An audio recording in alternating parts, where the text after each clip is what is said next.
इमरान खान हूँ। मैंने आपको बहुत क्लियरली बताया जो अलीमा खान साहबा ने स्टेटमेंट दिया था और जो इमरान खान साहब का कहना है, वो बड़ा क्लियरली ये बात कर रहे हैं कि उन्हें किसी बाहर वाले से उम्मीद नहीं है और ना वो किसी बाहर वाले से मदद मांग रहे हैं। हाँ, ये ज़रूर है कि पूरी पाकिस्तान तहरीक इंसाफ या ओवरसीज़ पाकिस्तानी ये चाहते हैं कि अमेरिका, बरतानिया, मगरबी ममालिक, मशरक़ी ममालिक, जहाँ जहाँ पर भी उनकी आवाज़ जा सकती है, वो पाकिस्तान में होने वाली इंसानी हकूक़ की खिलाफ वर्जियों को उजागर करें, पाकिस्तान की हुकूमत के ऊपर दबाव डालें कि वो इंसानी हकूक़ की खिलाफ वर्जियाँ बंद करे, आज़ादी इज़हार राय दे, लोगों को उनका जमहूरी हक दे और मैंडेट का एहतराम किया जाए। जिन लोगों के साथ नाइंसाफ़ियाँ और जुल्म हो रहा है वो जुल्म रोका जाए और उनको इंसाफ फराम किया जाए। लेकिन इमरान खान साहब का इन्हिसार अपने लोगों पर है, उनका इन्हिसार पाकिस्तानियों के ऊपर है। देखिए, वोट तो पाकिस्तानियों ने डालना है, पाकिस्तान में इन्वेस्टमेंट भी पाकिस्तानियों ने करनी है और पाकिस्तान को दोबारा से उठाना भी पाकिस्तानियों ने। तो बाहर वालों ने तो सिर्फ अपना मफाद देखना है। अमेरिका ने पूरी कोशिश करके देख ली इमरान खान साहब को दबाने की। हम सब जानते हैं, ये कोई छुपी हुई बात नहीं है कि किस तरीके से एक साइफर आया और उसके अंदर हकायक मौजूद थे कि इमरान खान साहब की हुकूमत गिराने का बंदोबस्त किया गया था कि अगर इमरान खान की हुकूमत गिरा दी तो ठीक है, फिर आपको माफ़ कर देंगे। अगर इमरान खान की हुकूमत ना गिरी इस अदम एतमाद के नतीजे में, तो फिर आपको इसका खुमियाजा भुगतना पड़ेगा। ये बड़ी खुली धमकी थी जो डोनाल्ड लू ने दी थी। उसके बाद देखा हमने पाकिस्तान में कैसे रिजीम चेंज हो गया और इमरान खान साहब की हुकूमत रातों रात गिरा दी गई। अदालतें खुल गई, कंटेनर्स पहुंच गए, कैदियों वाली गाड़ियां पहुंच गई, इमरान खान साहब के MNAs को उठा लिया गया, किस तरीके से पूरा निज़ाम हरकत में आ गया था ये हम सारे जानते हैं। जब इमरान खान साहब ने कहा था कि कोई रह तो नहीं गया इस मुल्क में जो मेरे खिलाफ ना हो, तो वाकई पूरा निज़ाम जो है वो अमरीकी इशारे के बाद या उनके आशीर्वाद के बाद जितने भी पाकिस्तान के अंदर लोग इमरान खान के खिलाफ थे वो मुतहर्रिक हो गए थे। और अमेरिका को इमरान खान के खिलाफ कोई जाती तौर पे नहीं था, कोई पहले से उनको इमरान खान से प्रॉब्लम नहीं थी, उसके लिए भी बाकायदा पैसा खर्च किया गया था। अब जो इतलात आ रही है या पाकिस्तान तहरीक इंसाफ एलिगेशन लगाती है, वो ये कहती है कि जनरल बाजवा ने कौम का पैसा खर्च करवाया था और उस दौर में अमेरिका में लॉबिंग करवाई थी और उस लॉबिंग का एक हिस्सा वो करार देते हैं। अमेरिका के अंदर एक साबिक सफीर हुआ करते थे पाकिस्तान के, हुसैन हक्कानी साहब, उनके ऊपर भी एलिगेशन लगाया जाता है।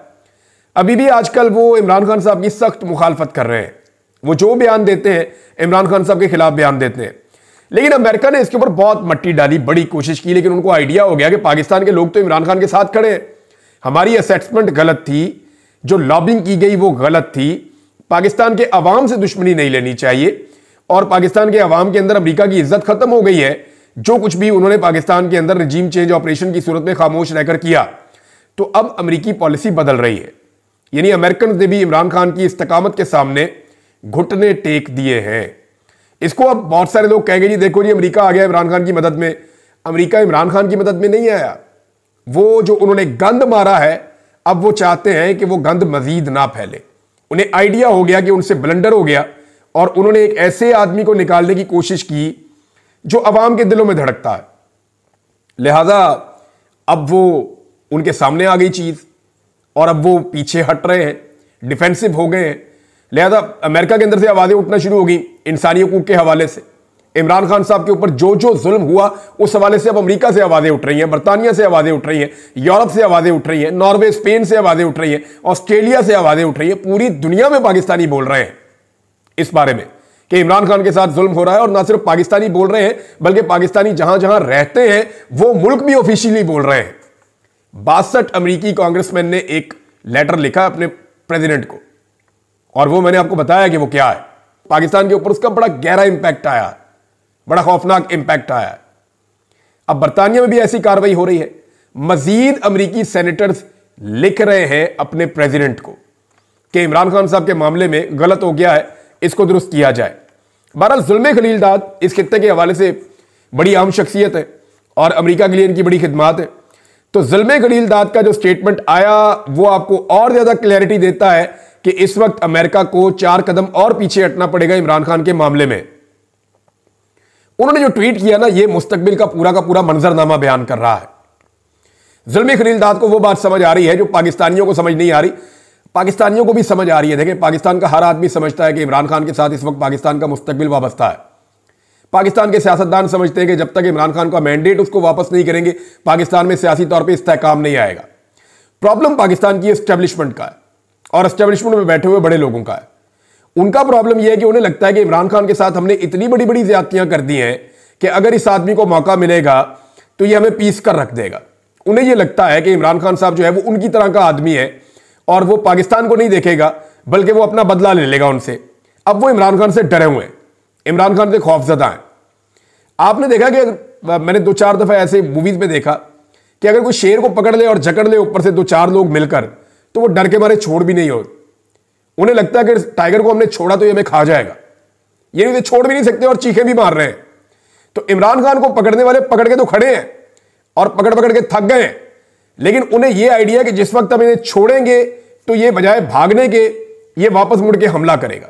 ये खौफ है और कोई बात नहीं है। ये खौफ उन्हें जीने नहीं देता क्योंकि उनके स्टेक्स इतने बड़े हैं पाकिस्तान के अंदर कि उन ताकतवर लोगों को यह लगता है कि अगर इमरान खान वापस आएगा तो हमारी ताकत ना सिर्फ कम हो जाएगी बल्कि चैलेंज हो जाएगी, अवाम की ताकत इमरान खान के साथ शामिल हो जाएगी और इमरान खान हमेशा के लिए एस्टेब्लिशमेंट को दबा लेगा। और फिर एस्टेब्लिशमेंट ने जो पाकिस्तान के ऊपर लंबे अरसे तक रूल किया है, ताकत के बलबूते पे हुक्मरानी की है, वो हुक्मरानी वैसे नहीं रहेगी। अब इसमें जो है वो जुल्मे खलीलदाद का स्टेटमेंट है, वो मैं आपको बता देता हूं। उन्होंने जो ट्विटर के ऊपर ट्वीट किया, उन्होंने कहा कि पाकिस्तानी हुकाम को वाकई में इमरान खान को फौरी तौर पर रिहा करने की जरूरत है और उसकी उन्होंने 3 वजूहात लिखी हैं। नंबर 1 वजह जुल्मे खलीलजाद लिखते हैं कि यह मफामत के लिए बहुत जरूरी कदम है जो कि पाकिस्तान के इस्तेहकाम के लिए नहायत जरूरी है। लाखों पाकिस्तानी ये मानते हैं कि इमरान खान गलत इल्जामात के ऊपर जेल में बैठा है, यानी झूठे इल्जामात पे उसको जेल में डाला गया है। यह बात मुझ पर भी अया है, यानी मैं भी ये जानता हूं और लाखों पाकिस्तानी भी ये मानते हैं कि इमरान खान के साथ इस वक्त जो कुछ भी हो रहा है वो कानूनी नहीं है, वो ज्यादती है। नंबर 1, और पाकिस्तान में इस्तेहकाम के लिए जरूरी है कि इमरान खान बाहर आए, ये 1 नंबर है। नंबर 2, वो ये कह रहे हैं कि जब इस्तेहकाम आएगा पाकिस्तान में तो फिर उसके बाद पाकिस्तान की मईशत को तकवीयत मिलेगी। और इस वक्त पाकिस्तानी भी और गैर मुल्की भी दोनों पाकिस्तान में सरमायाकारी करने से गुरेज कर रहे हैं क्योंकि पाकिस्तान में इस्तेहकाम नहीं है। यह दूसरा नुकता है कि इमरान खान को छोड़ोगे तो इस्तेहकाम आएगा तो सरमायाकारी आएगी, पैसा पाकिस्तान में आएगा। नंबर 3 नुकता उन्होंने उठाया कि इससे पाकिस्तान के अमेरिका के साथ ताल्लुकात भी बेहतर हो सकते हैं। अच्छा, उसकी वजह वो ये बता रहा है कि अभी तो बेहतर नहीं हो सकते। जो बाइडन इमरान खान से उतने खुश नहीं है, हालांकि उन्हें यह आइडिया हो गया है कि इमरान खान के साथ बदतरीन ज्यादती के बावजूद इमरान खान को तोड़ा नहीं जा सका। वो आज भी अपने पूरे कद के साथ खड़ा है और आज इवन जो बाइडन के अपनी पार्टी के लोग जो बाइडन को लिखकर कह रहे हैं कि नहीं, इमरान खान के साथ ज्यादती हो रही है, इसको रोका जाए। बहरहाल ये जो तीसरा नुकता है उन्होंने जो ताल्लुकात के हवाले से बात की, वो ये बात है कि खास तौर पर अगर डोनाल्ड ट्रंप जो इमरान खान का दोस्त है अगले हफ्ते होने वाले इंतखाबात में जीत जाता है तो ये पाकिस्तान के लिए अमेरिका के साथ ताल्लुकात में एक बड़ा अहम पॉइंट होगा। बहरहाल ये अमेरिकी पॉइंट ऑफ व्यू है और उनके नुक्ता नजर से है। पाकिस्तानियों ने अपने नुक्ता नजर से देखना है कि वो क्या सोच रहे हैं इसके बारे में। बहरहाल एक और खबर है जी, पाकिस्तान के अंदर PIA की निजकारी, बड़े बड़े दावे किए गए। निजकारी का वजीर जो है उसने बड़े दावे किए, हुकूमत ने बड़े दावे किए, जी अरबों रुपया आ जाएगा, बड़ी बड़ी इन्वेस्टमेंट्स आ रही हैं, हमें बहुत बड़े बड़े बिडर्स मिल गए हैं, हमें बड़े बड़े पार्टनर्स मिल गए हैं, हुकूमत को जमीन आसमान के कलाबे मिला दिए। फिर कभी कहा जी $20 अरब की सरमायाकारी सऊदी अरब ला रहा है, $25 अरब की सरमायाकारी फ्रांस से आ रही है, UAE और कतर बहुत बड़ी सरमायाकारी लेकर आ रहे हैं, चीन जो है पता नहीं अपना मंसूबा बढ़ा के कितने अरब डॉलर और लेकर आ रहा है। ये सारी कहानियां सुना के निकला क्या? छान बुरा। चंद मिलियन की सरमायाकारी भी होती है ना, वहां पे शहबाज शरीफ साहब खुद खड़े होकर MOU साइन करवा रहे होते हैं। मैं UAE का एक वाकया आपको बता देता हूं, नाम मैं नहीं लूंगा क्योंकि जिनका ये वाकया उन्होंने मुझे मना किया था। ये UAE में गए पाकिस्तानी गवर्नमेंट और एक छोटा ताजर है, यानी बहुत बड़ी सरमायाकारी उन्होंने नहीं की, वैसे तो वो बहुत बड़ा बिजनेस ग्रुप है उनका, लेकिन कराची में उन्होंने एक छोटी सी सरमायाकारी की हुई थी, बिल्कुल छोटी सी। एक छोटा सा सॉफ्टवेयर का काम था, वो वहां कराची में कर रहे थे, बहुत मामूली सी, चंद मिलियन डॉलर की है, बिल्कुल छोटी सी। तो उसमें उनको जनाब कॉल किया गया और उन्हें कहा गया जी कि सूटेड बूटेड किस्म के 2-4 बंदे ले आए, कोई अरबी दिखने वाले बंदे वहां पे होने चाहिए, तो आपने ना बस शहबाज शरीफ साहब के सामने बैठ के तो वो MOU साइन कर देना। उन्होंने कहा जी ये तो पीनट है, मैंने तो सरमायाकारी की नहीं पाकिस्तान में, ये तो छोटा प्रोजेक्ट था, हमने यहां पे कर लिया। उन्होंने कहा जी हमें कोई बंदे ही नहीं मिल रहे, ये पाकिस्तानी वजारत कर रही है और IT मिनिस्टर इसके अंदर इन्वॉल्व थी, ख्वाजा आसिफ की रिश्तेदार, तो उन्होंने वहां पे रिक्वेस्ट की उन बिजनेसमैन से कि अल्लाह का आपको वास्ता है कि शहबाज शरीफ के सामने कोई तनकीद ना कीजिएगा, कोई ऐसी बात ना कीजिएगा, हमारी इज्जत आप रख लें, सिर्फ आप बैठे तकरीब में साइन करें, पीटीवी आपकी वीडियो बना देगा, हमने वहां पे चलानी है। मैं आपको रियल वाकया बता रहा हूं, ये इस हुकूमत की सूरत हाल है। तो कितने इन्होंने नारे लगाए, कितने दावे किए जी हमने जनाब सरमायाकारी पाकिस्तान में आ रही है, 50 साल की तारीख में सबसे लोएस्ट है इस वक्त सरमायाकारी। ये मुल्क नहीं चलना बगैर मैंडेट के। ये जितने तजुर्बाकार मिस्त्री लगे हुए हैं ना, ये पाने उठा के रेंच पकड़ के, ये मुल्क ऐसे नहीं चलना।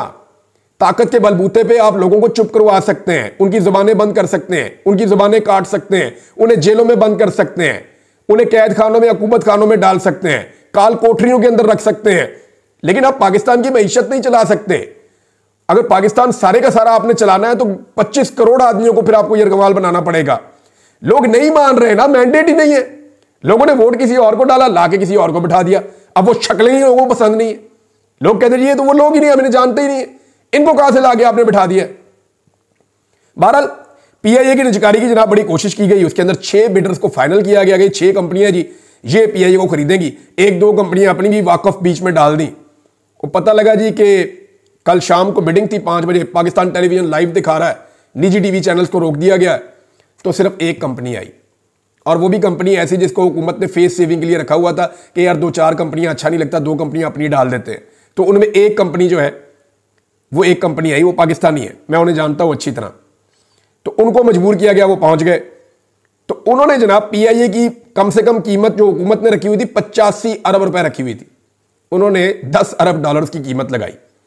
और 10 अरब डॉलर में भी उन्होंने किसी को वहां कहा, पता नहीं मजाक में कहा, ये क्या बात हुई कि जनाब हमारी सोसाइटी के जो प्लॉट है ना, उन प्लॉटों में एडजस्ट करवा दें ये कीमत भी। क्या ये हो सकता है? अब ये वहां पे रिपोर्ट हुई है चीज। मामला ये है कि 10 अरब डॉलर पीआईए के मिल रहे हैं, यानी ओने पोने भी कोई खरीदने को तैयार नहीं है।